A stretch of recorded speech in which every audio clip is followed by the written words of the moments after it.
Hey, this is Gina Grad. Hi, this is Teresa Strasser. Hi, everyone. This is Mike Errico. Hey there, this is Casey Cavalier. I'm Rocky Rose. And you are listening to The Jay Franzi Show. Lucky you.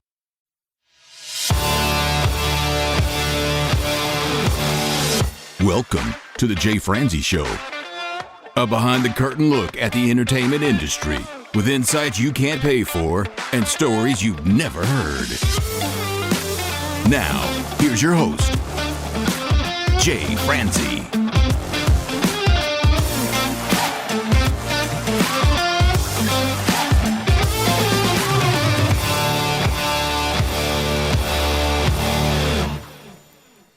Well, hello, and welcome to the show.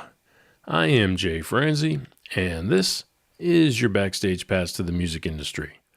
This week, we get to talk with a country music recording artist. We get to talk with Billie Jo Jones.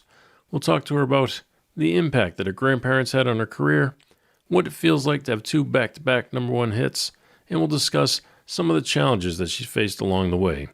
Now, Billie, she is not only an amazing singer, but she's an amazing person, and I can't wait to talk with her tonight. So if you would like to join in, comment, or fire off any questions, please head over to jfranzi.com. Now, let's get started. Well, why don't we just dive in? Can you tell me the impact that your grandparents have had on your career? Yeah, I was actually raised by my grandparents since I was one. And so I grew up listening to what I call the oldies but goodies. So I grew up listening to Ray Price, George Jones, Loretta Lynn, Patsy Cline, Tammy Wynette, all the greats. My grandparents raised me because my dad was a truck driver, and he knew the best thing was, for my grandparents to raise me. And my mom was and still is a drug addict to this day. And I've seen her twice my whole life. So I thank God for my grandparents. So they've been a very, very big, important role in my life and in my musical career, and drove me hundreds and hundreds of miles across Texas, performing everywhere growing up. And they still come and support me. They're 89 and 86 years old now, and you'll still see them at some of my shows. So That's insane. Yeah. Is it your mother's parents or your father's parents? My father's parents. So your father's parents. Yeah. And you mentioned your mother, you haven't seen her too often, but your dad, do you see him at all? My dad actually passed away about 8 years ago now. So unfortunately, he had some health problems and passed away about 8 years ago. So yeah. Oh, sorry to hear that. Was he in your life up to that point? Oh yeah. I didn't live with him, but I still saw him all the time. And he's actually the one that taught me how to play the guitar and, throw me up on stage with whatever band was playing that night that we walked into. And he always said he was going to be my bus driver one day whenever I got a bus. So he didn't get to make it there, but I know that's what he would be doing right now if he was. So, well, you got to give it to him. Being a truck driver is a hard life. Oh man, he did it since he was like 15 or something. Back in the day when you could do that back then. But he was like 15 years old, starting out driving a truck, and did it up till he was like 60 years old. So that's crazy. It's crazy. Yeah, it really is. I mean, it's a hard life to be on the road like that, but to leave your family, and hope you're doing things for the right reasons, but. Oh, yeah. Leaving your family like that, it's got to be tough. I mean, I have 3 daughters of my own. I couldn't imagine going on the road for that long, and it's really tough. So your father bought you a guitar, and he threw you up on stage with whoever was in town at the time. Oh, yeah. Yeah. He would throw him a $20 bill and be like, let my daughter get up there and sing with you. And I'd sing, whatever song we could come up with what the guys knew at the time. So tell me the biggest memory you have from that. Oh man, I'd probably say one of the biggest ones. There was a place called the Trail Dust, and it had a big slide in the restaurant. I think it was in like Dallas, Texas area. And there's like a big slide. Kids could go down the slide, and it was a steakhouse, and they'd have bands come up and sing. And there was chicken wire kind of up on the stage and stuff. And so they don't throw things at you. Oh yeah, and my dad, tipped the guys, and I got up there, and I think I sang a Patsy Cline song. But that was one of my best memories of that, because number one, that venue was just so cool, and I think it closed down maybe about 10 years ago or so. But that was like the steakhouse to go to back in the day. So That's funny. It reminds me of Roadhouse, where you throw in beer bottles and stuff. You need the chicken wire to keep the musicians from getting in. So you played Patsy Cline and so forth. Did it go over well? Oh yeah, yeah. I was one of those kids that I knew I wanted to be a singer. Since I was a little girl. I grew up singing Billy Ray Cyrus to the Dixie Chicks to Shania Twain, and would sit and perform in front of my grandparents. And the first stage I ever went on was actually at church when I was 9 years old. So I grew up in church singing, and then went to the local Opry's in Texas, which is kind of like the Grand Ole Opry, but way smaller in Texas. We had the Point Cotton Picking Theater back in the day, the Wiley Opry, Gladewater Opry, and they had like a house band, and you give them 2 or 3 songs, and they'd learn everyone's songs for the night and had different singers come up and sing. So those were my highlights, growing up, getting to perform places like that. You gotta love musicians that can do that. You just, here's my songs for tonight, and they'll have them ready for Oh you. yeah. Mm-hmm. Oh, I know. It makes me, because I'm definitely a singer. Like I can play the guitar, but I'm not a guitar player. Like there's a difference in that. And so it literally amazes me that reading Nashville charts, for instance, like all my guys can read Nashville charts, and I cannot. I never learned that. And so it's just crazy that I can throw them a song, they've never even heard it, and they can play it because of what's on the paper. And I'm like, man, a few numbers on a piece of paper. Yeah. You mentioned playing at these Opry-like venues. Mm-hmm. So what did you have to do to get into the venue in the first time you did it? So I don't know how to really explain it. So they would do like these country shows, at the Opry. And when the show was over, they would have auditions. So everyone would stand in line, after the show was over, and the house band would stay there, and you would tell them a song, that you wanted to sing to audition with. And you had to get up there and sing the song, after the whole show was over. It was actually pretty nerve-wracking now that I think back on that. Like, how crazy is that you go and watch a show. It's about a 3-hour show. You wait till it's over. You stand in line. You tell the band, which at that point I've only played with a couple of bands at a restaurant bar or something. Never really played with a band before. And then you tell the band what you want to sing, and then you have to do it. And you have to be able to get up there and sing with the band, or you won't be able to get on the show. So that's what they did back in the day. And you know what? There's really not very many Opry's even left that still do that. I know the Wiley Opry is still there in Wiley, Texas, but other than that, all the other ones have closed down. So I kind of wish someone would start doing that again, because that was fun. That was fun back in the day. I can only imagine. I cannot sing. I can barely play instruments, but no, I mean, I think that's great, and I really do think it's amazing that musicians can do it. But I think it's also great that a singer has a venue like that they can go perform in and sit in with a band of that caliber. It really gives them that experience they need to take their career to the next level.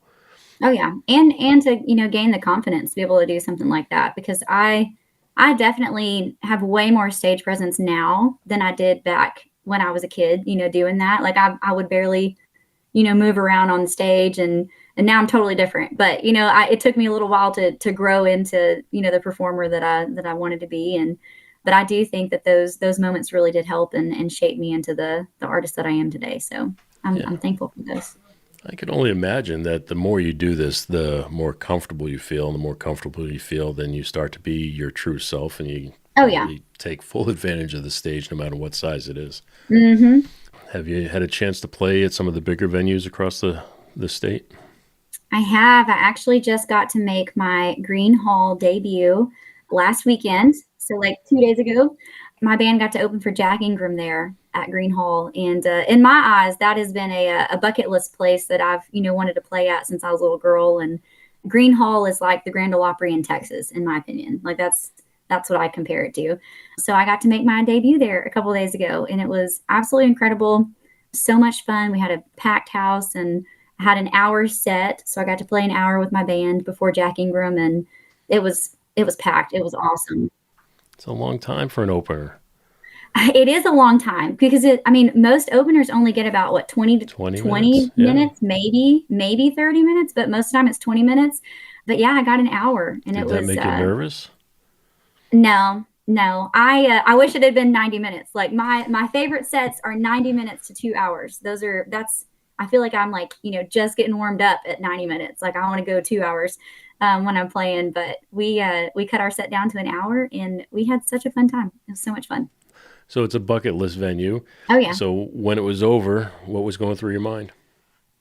Oh man, I don't know. Like I got off stage and was like, oh my gosh, it's over. I felt like it went by so fast. Like even though it was an hour, I felt like I just got started. And then I had, a line of people at the merch table and took a ton of pictures of people in the crowd and sold a bunch of merch and made new fans. And it was a lot of fun. Even had people there that literally came, just to see me. Like it's Jack Ingram. Everyone knows who Jack Ingram is. And they were like, we love Jack, but we really came here to see you. So there's some people that followed me from, Fort Worth, Texas that came out there. And it was so much fun. How does that make you feel when they do that? Oh man, it makes me feel great because it's something that I've, worked really hard for, my entire life to have moments like these. And now all of these moments are kind of finally starting to happen. So it makes me feel really good. So I love it. So I hope everyone keeps coming to shows. That's pretty cool. Have you ever had a chance to play Billy Bob's? Oh, well, my band has never played Billy Bob's. I've sang there a couple of times for different, one was like a fundraiser thing. And then I sang at the Texas Country Music Association award show last year. I sang the national anthem. I'm actually about to be there again singing because they hold the award show there at Billy Bob's. And it's in, I think it's about 3 weeks away. It's November 10th, Sunday, November 10th. And so we will be at Billy Bob's and I am up for Emerging Artist of the Year. And then I'll also get to sing an acoustic song that night as well. So it'll be a lot of fun. What do you think of Billy Bob's? Oh man, it's on my bucket list. Like my band is going to play there one day. Like I have it already set in my mind. Like we're going to make it happen.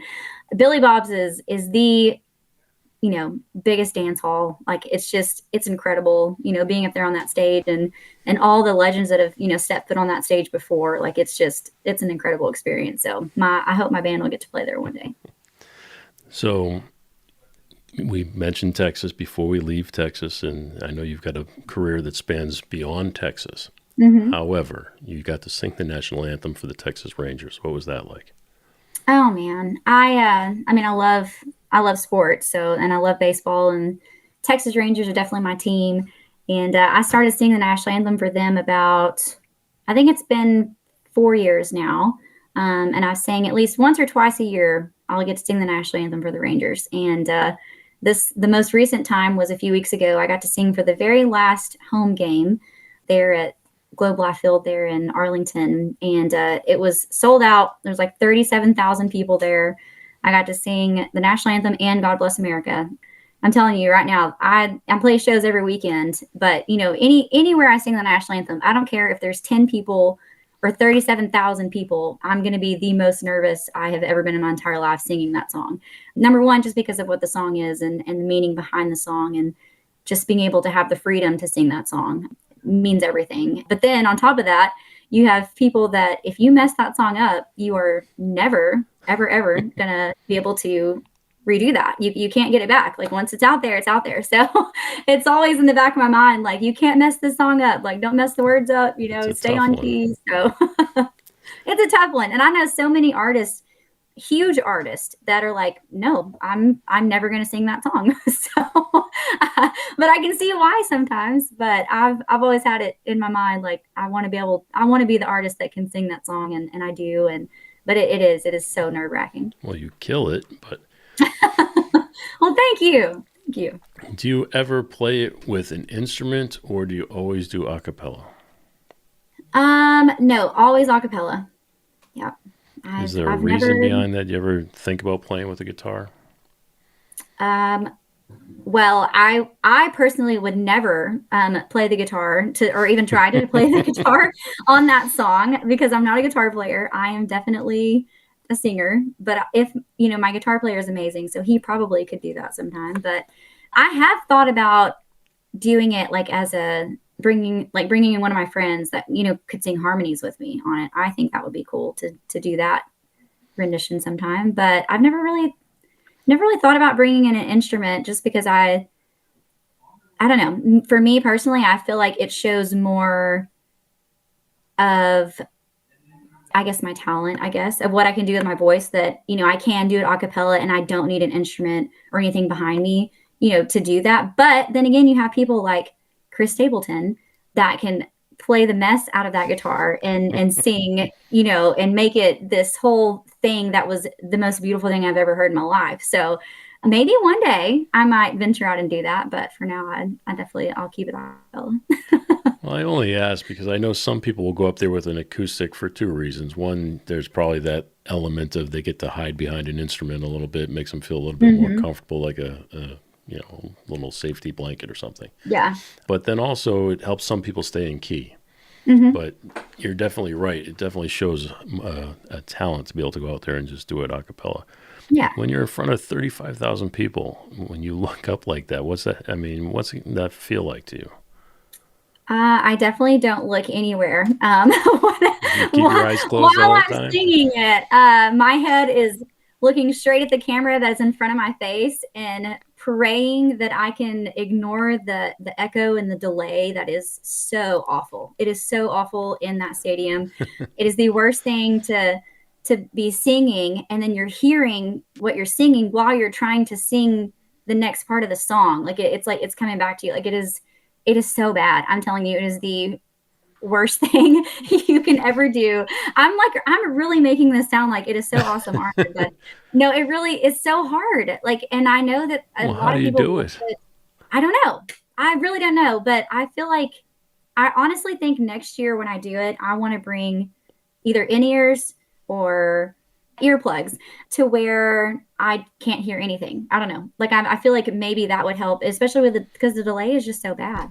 But yeah, but once I'm done singing, then I can smile and wave at the camera and see everyone. And then not to mention, there's people watching at home, like, because they'll show God Bless America, at home on the TV. So there's hundreds of thousands of people that see that. So I just try to just block that out. It is. It really is. It is. Oh, man. While we're being so patriotic, what was it like playing or performing or opening up for Lee Greenwood?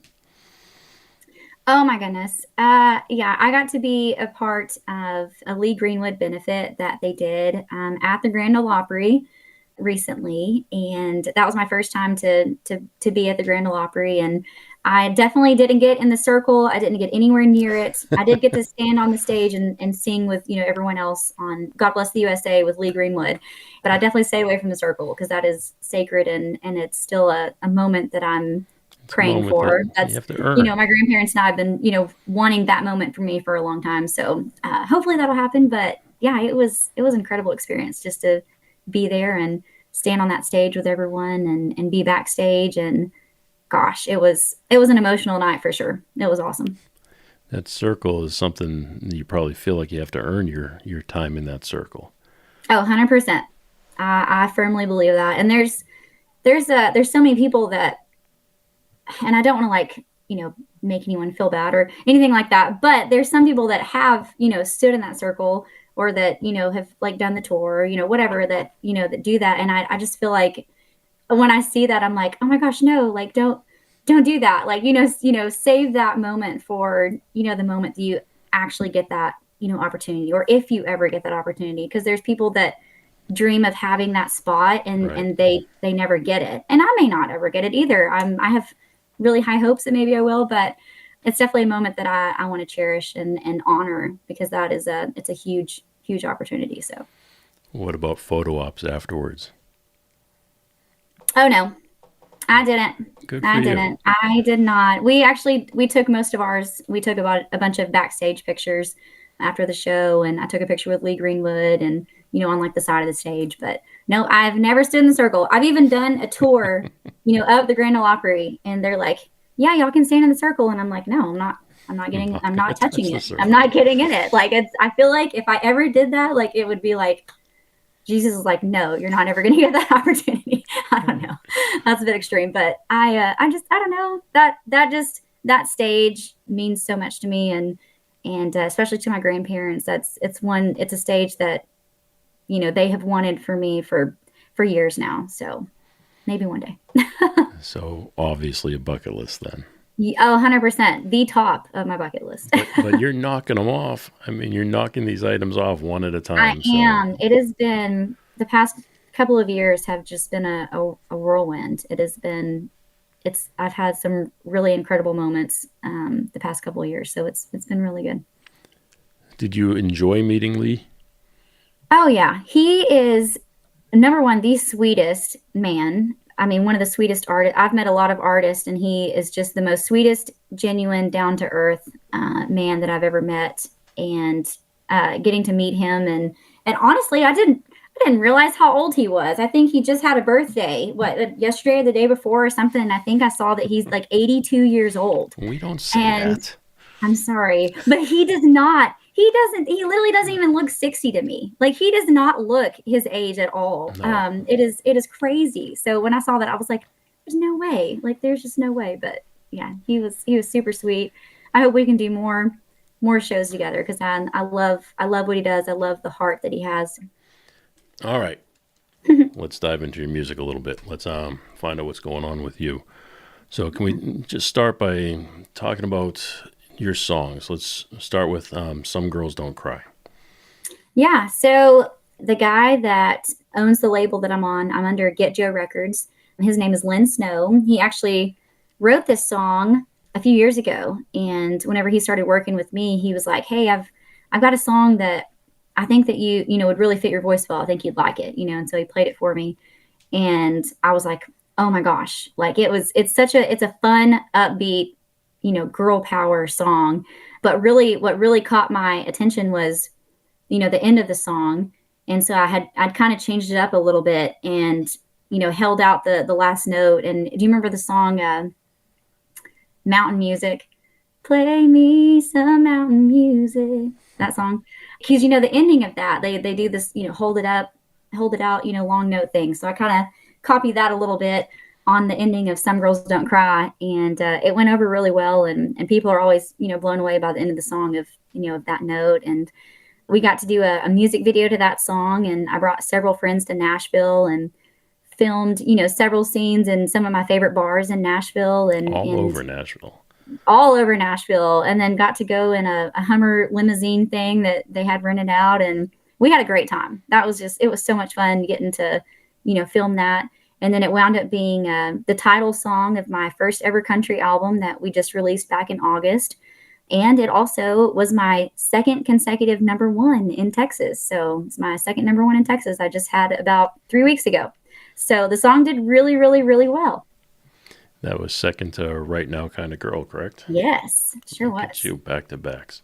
2 back-to-back, and we're working on a third right now. So I just released my next one. It's only been out a week, and has the most spin increases and the most radio downloads so far. So we're killing it right now. So many things, so many areas I want to dive into and talk about. But I mean, you talk about, people live for a #1 hit, and you've got 2 of them back-to-back.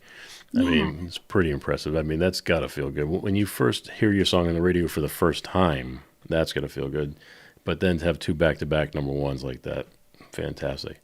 Yeah. Was it all it was cracked up to be? It really was. I mean, it's definitely one of those moments that, because I've released several songs, over the past few years, and, they barely made, top 50 or whatever on the Texas charts. And so, which is still good. Which is still good. It's still really good. But when I put these songs out, it was just crazy. I went and did the work. I, did the radio tours. I have spent hundreds and hundreds and hundreds of miles, gone hundreds of miles doing radio tours and radio stops and meeting the people that are playing my songs and becoming friends with them and meeting them at CRS in Nashville and, doing the work, because that's what it is. It's about doing the work and putting in the work. And so I did that, and I still continue to do that with every song we release. I do radio tours. It definitely pays off, because people can put a face, to the name and the song that they're, hearing on their radio or, wanting to play, or they might be on the fence. And then after they meet you, they're like, oh, I want to play your song. Or they may not change their mind. And there's a couple of them that were like, no, I'm still not going to play your song, but it's okay. But it's one of those things that it's definitely, moments that I would never take for granted. It's not something that I expect. oh yeah, we're going to get another number one. Like that's not me. And people that know me, they know that I'm not like that. And it would be great. But if I don't, that lets me know, okay, well, what's another song we can write and put out there that's going to be better than that song? Like I'm always thinking ahead of, what's coming next. So I want to write a better song, or I want to perform a better song and make it better than the last one. So yeah. Well, that's ambitious, and it's a good work ethic to have for sure. Yeah. So when you come down the strip in a Hummer and play at all these different venues, what kind of attention does that, attract? Oh man, everyone was like, we even filmed a little bit in front of the Grand Ole Opry. And so we pull up in front of the Opry and people are like, who is it? Like, who is she? Like, who's this girl? What's going on? What are y'all doing? And they were trying to people were even trying to get in the video. So they didn't even know who it was or what the video was for, but they wanted to be in the video. So if you want to draw attention to yourself in Nashville, just rent you a limo and drive all around downtown Broadway, and you'll have anybody and everybody thinking that you're somebody in that moment. So it definitely drew a lot of attention, but it was good attention. And then it was an opportunity for me to be like, hi, I'm so-and-so. You may not know who I am, but this is my song. We're, filming this video, and go check it out when it comes out. So, and I'm all about trying to make new fans and meet people. So, well, that's got to be really cool. I mean, to meet these people on the street, somebody you've never seen, talk to, people who don't know you. And by the time they leave, it's like a connection that was made, and you can guarantee they're going to go back and listen to your music now, and they're going to go back and start following you. Mm-hmm. So when you're developing this following, how do you stay engaged with them as time goes on? I mean, I'm still at the level where, I handle all of my social media. If there's a post being made on Facebook, Instagram, TikTok, it's me. I'm the one that's posted it. I'm the one that comments back. I was commenting back to every single person on every single post, but then it became too much because, I started out getting, 50 or 100 likes, and now I'm getting, 700 or 800 likes, on a post, and I'm getting over 200 comments, on each post. And so I can't comment back to everyone, but I try really hard, or at least go and heart the comment, so people will know that, yes, I for real read every single comment. Even if I don't respond back, I really am reading them, and I try to respond back, but it does become a lot sometimes. But it's a full-time job. But yeah, I try to stay engaged as much as possible. And, when people come to live shows, I will literally stand at my merch table until everyone is, done. After I've met everyone or greeted them or taken pictures or signed stuff. And I've done that on a couple of, opening gigs. I opened for Dina Carter. I've opened for Neil McCoy.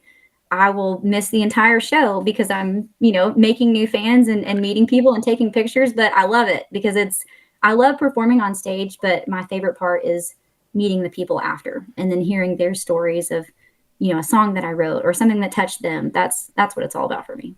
Well, you have to take advantage of those times. I mean, when you're opening up for people like that have such an audience, and then you get to socialize and participate and get people from that audience, and that has to mean a lot. Oh, it does, but for sure. When you open up for one of these big artists, and then you get to go stand at your merch table and sign autographs or talk to people, do you then see a spike in your social media immediately following that show?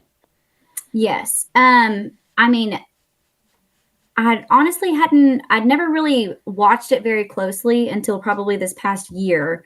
And I've started to, after I play a show the next day, I go look and see, how many follows or how many, new followers on Instagram. Apparently Instagram is the thing. I've always been a Facebook person. I'm more of a Facebook social media person. I love Facebook, and I've really been trying to grow my Instagram because my Instagram is way lower than my Facebook because I've worked very hard on Facebook. So now I'm trying, to grow my Instagram as big as my Facebook is. And so I've been really paying attention to that. When I played Green Hall the other night with Jack Ingram, we had close to 700 people there, and it holds 850, I think, between the, inside and outside. So we had 700 people. And I saw so many new followers on Facebook and Instagram after that night. So it's really cool to see, especially when people, actually take the time to go and find, the opener, that was there. Because a lot of people sometimes won't even pay attention to the opener. But we had everyone's attention and they were locked in the whole show and hooping and hollering and having a good time. So we did something right because we gained a lot of followers. So. Do you ever think of doing something like a QR code at your merch table or something that makes it easy for them? When I just was talking about it just now to you, I was like, man, you know how much easier it'd be if I like put something up. And I do have like on the back of my koozies, it's a QR code that you can scan it and it takes you to I think it's called Linktree. Yeah. And I have all my links on there for, whatever's important, going on at the time. I try to keep that updated, but I should get a couple of little things to put up, or even, up on the stage, when I'm singing, have something hanging up somewhere. So that's a good idea. I need to do that. You don't have to pay me for that one. Oh, I don't have to pay you for that one? No, okay. No. That was the free one? That one's free. It's like the sampler. Oh, mercy me.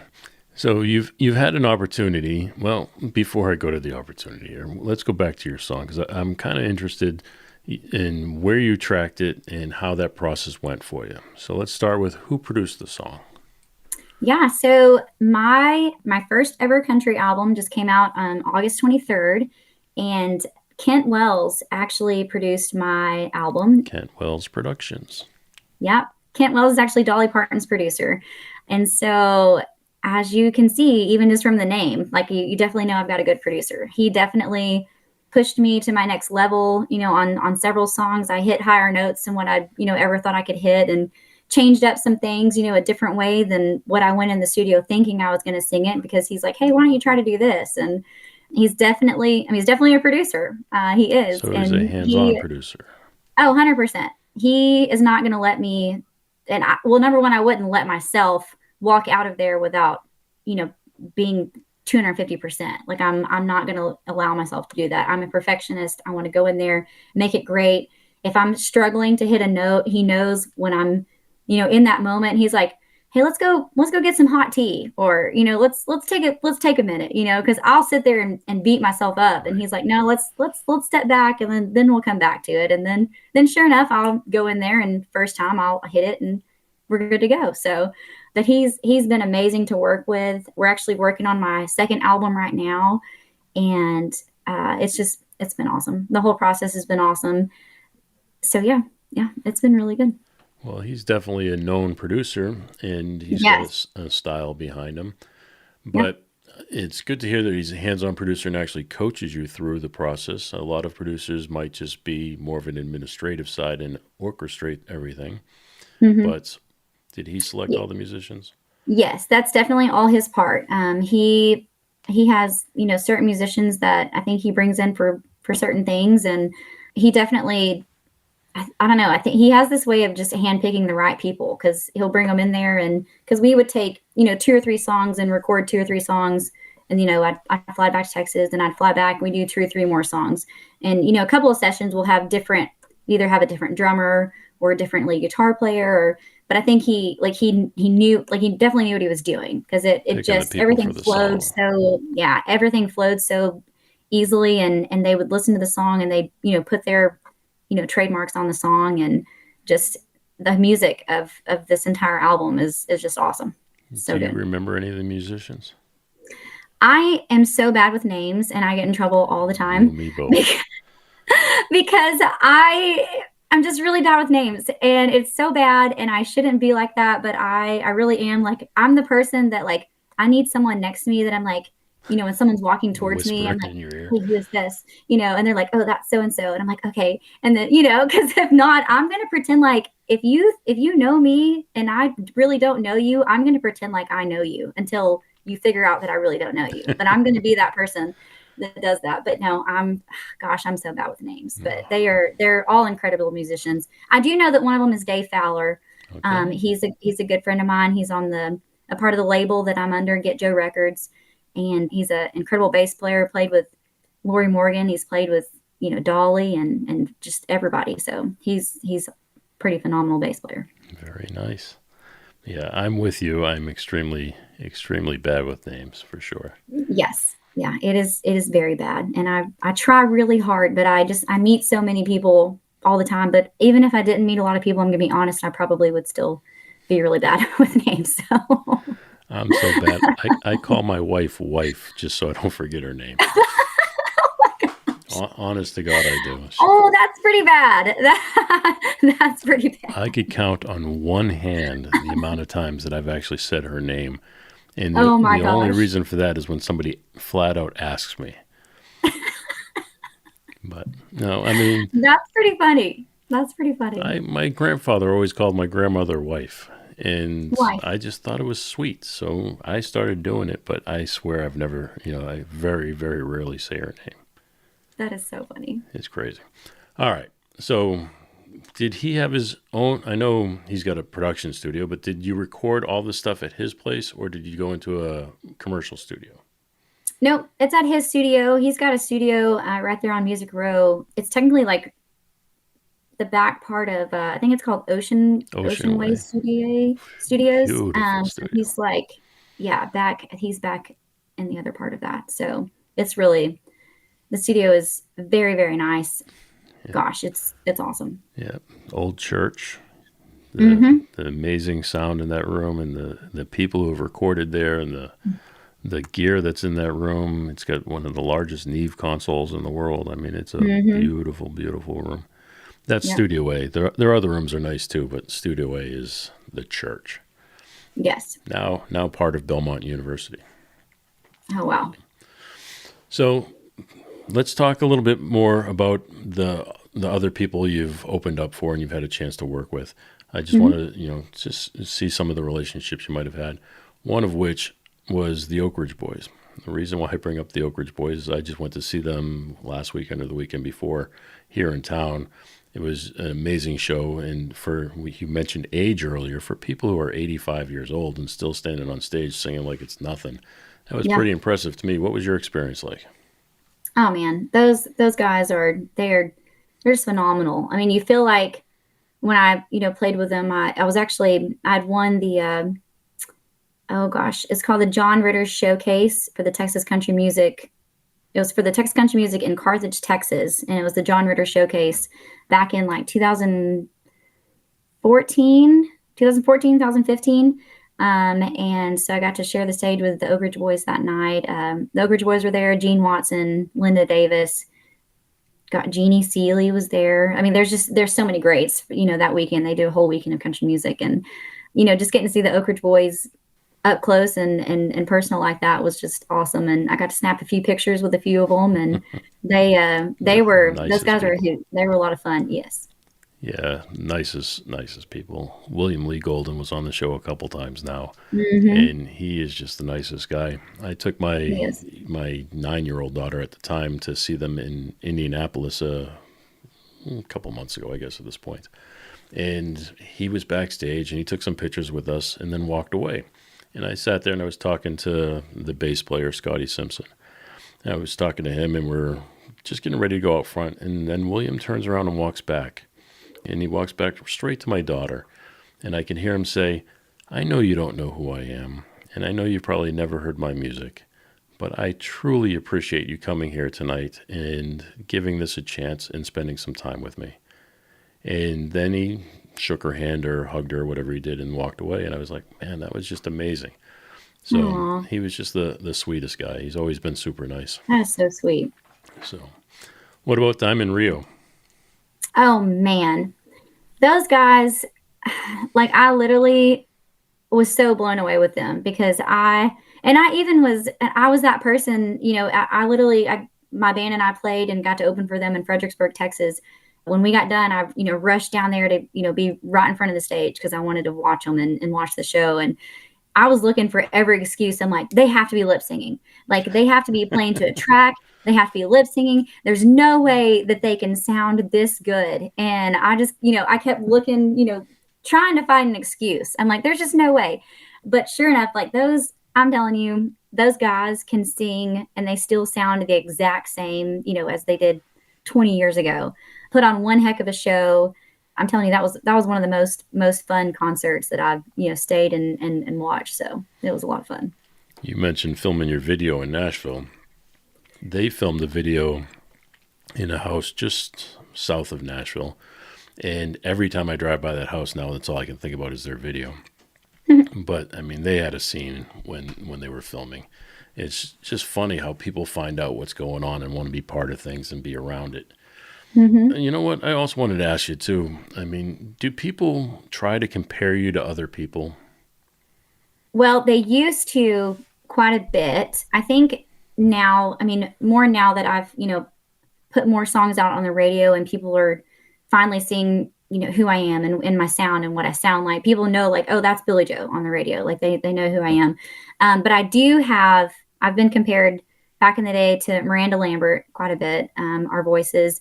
But the biggest Shabby. compliment, yeah, I mean, the biggest compliment that I've gotten that I've been compared to is if Miranda Lambert and Dolly Parton had a baby, it would be me. And so I'm totally okay with that. And I've never been compared to anyone that I'm like, oh my gosh, why would you compare me to them? Like I will take any comparison to anybody that is, successful in this business any day. Yeah, I definitely been compared several times, but I love being compared to Dolly Parton for sure. She's awesome. Yeah. Oh my gosh, yes. But you're talking about two extremely strong women. Do you find yourself to be a strong woman? Oh yes. Yeah. I'm a very strong independent woman. I have been, I wasn't always. I've had some things happen in my life that have kind of made me have to become a strong woman with, things that happened in my past, but I definitely am a strong woman, strong independent woman. And I respect the heck out of, the ladies in country music that are killing it right now and paving the way for artists like myself that are trying to come up to their level. Lainey Wilson is killing it right now. Awesome. She's just a powerhouse. So it's cool. It's really cool to watch. It's cool to watch kind of where someone was to, where they are now. And sometimes it happens, in 6 months or a year. And it's crazy how fast someone can blow up and go from playing in front of a couple hundred people to playing in front of 20,000 people. So it definitely happens cool. Quick. Yeah. Do you feel that strength came from being raised by your grandparents? Oh yeah. My grandparents, being there and raising me since I was one and, all just the things that I've kind of been through. I just know that there's no way that I would be the person that I am or doing what I'm doing right now if they hadn't raised me. So I'm forever grateful for that. So. Well, I don't think it's just raising you either. I think it's the support of you as a person, but support of your career. I mean, I think that somebody having that kind of support just gives them the framework, the foundation for what they need to be strong. Yeah. So it's pretty cool that you have somebody in your life like that. It's also pretty cool that you get compared to those two artists, which is awesome. Yes. I thought one of your songs, not you necessarily, but I thought one of your songs had a Jody Messina vibe to it. Ooh. So I love her too. She's awesome. She's a fellow Bostonian, so we get to throw her name in there every once in a while. Yeah, she's awesome. I was on a TV show called Real Country a few years ago, and one of the songs that I sang on there was with Shania Twain, Jake Owen, and Travis Tritt, and I sang Heads Carolina, and she actually tweeted, Twitter, whatever, about me, and was like, love this girl's voice, you rocked it, or something like that. So I, obviously screenshotted it and I probably have it somewhere, but I just thought that was so cool. It's like, man, she watched me. She watched me on the show. So it was really cool. That is very cool. Who are your biggest influences? Oh man. Loretta Lynn has always been the queen of country music in my eyes. She's my biggest influence growing up. Loretta Lynn and Ray Price were always my two biggest influences. So they definitely paved the way for me in country music. And I love old country. I love traditional country music. So that's been my goal is to keep the traditional country sound and mix it with a little bit of modern, to fit in a little more. But that's kind of where we've been right now. So we've been doing good with it. Well, I think you're killing that. Yeah. I know we talk about your success and the things that you're doing, and that's great. And we talk about your grandparents building that foundation of being a strong woman, but there have to have been some setbacks along the way. Do you have any that you could share with us? Yeah, for sure. I I got married when I was 18 and had kiddos after that, and was with someone that I couldn't get a job. I couldn't work. I couldn't really go do anything. I definitely couldn't go sing or anything like that. So it was a pretty bad emotionally abusive marriage that I was in. And I finally got the strength to leave that. How long was it? I stayed in that for 4.5 years, and then left and became a single mom of 3 kids, and had to get a job, and I still couldn't really sing, because I was, trying to work a 9-to-5 job and still, have time with the kiddos and stuff. So, those were definitely some darker days, back then. And how'd you get through it? I just kept pushing forward. I mean, I had to move back in with my grandparents, and, they helped me with the kiddos. And, then I got, remarried, and, he was in the oil field. And so that, definitely oil field definitely helps with, financially. So I could, finally go out and sing some more. So, definitely got through that, but there's been a lot of ups and downs in my life, but thank goodness I didn't give up and pushed through, and have been, singing full time now for several years, and playing with my band for several years now. And so to really go from that to 2 back-to-back #1 hits and opening up for these major artists, and I mean, that's a hell of an accomplishment. You got to feel good now, right? Oh, 100%. Yeah. To look back on those years of just not even knowing what I was doing, or, what I wanted to do, and, why did I do this type situation, to go from that to really having things fall into place for me in this journey it's been incredible. I've had 2 really amazing songs that, hit #1, and people are, starting to see me, and they're like, oh, hey, that's that girl. Oh, here's her name again. Oh, she's over here. Oh, she's in Texas. No, wait, she's in Nashville now. Like, people are like, how is she doing this? Like, how is she doing it? But I'm just glad that I kept pushing through and didn't give up no matter what. So, and I hope that inspires other people and other moms out there that are, trying to make it, and that have kiddos, and just show your kiddos that, do what you love and never give up. Absolutely. Well, I think I know the answer to this question, but I'm going to ask it anyway. Yeah. We do this thing here we call Unsung Heroes, where we take a moment to shine the light on somebody who works behind the scenes, or somebody who may have supported you along the way. Do you have anybody you'd like to shine a little light on? Oh, man. I mean, definitely my obvious answer is my grandparents. They are 89 and 86 years old, and drove me hundreds and hundreds of miles across Texas to gigs and Opries and churches and festivals, and whatever I wanted to do, they took me to do it. And now they get to go sit front row at some of my, bigger shows, and get to be a part of the award shows. And I wrote a song about my mom and my grandma, and it's on my album. It's called She Did. So I had to give a shout out to that. But my grandparents are my biggest inspirations and my biggest role models. So I definitely appreciate everything they've done for me my entire life. A big thanks to Billie for taking the time to share her stories with us. And thank you for taking the time to hang with me here. As always, I really do appreciate it. If you know anyone that would enjoy this episode, please be sure to pass it along. You can do that and find the links to everything mentioned over at jfranzi.com/episode 98.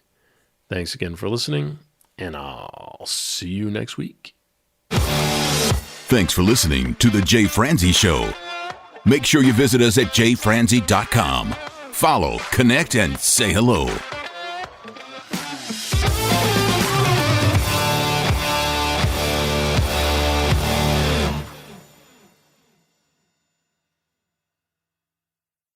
This episode has been brought to you by VR Knives, your source for 100% custom knives made by a true rock star. So, if you're in the market for a new piece of art, reach out to VR Knives. 407-421-5528.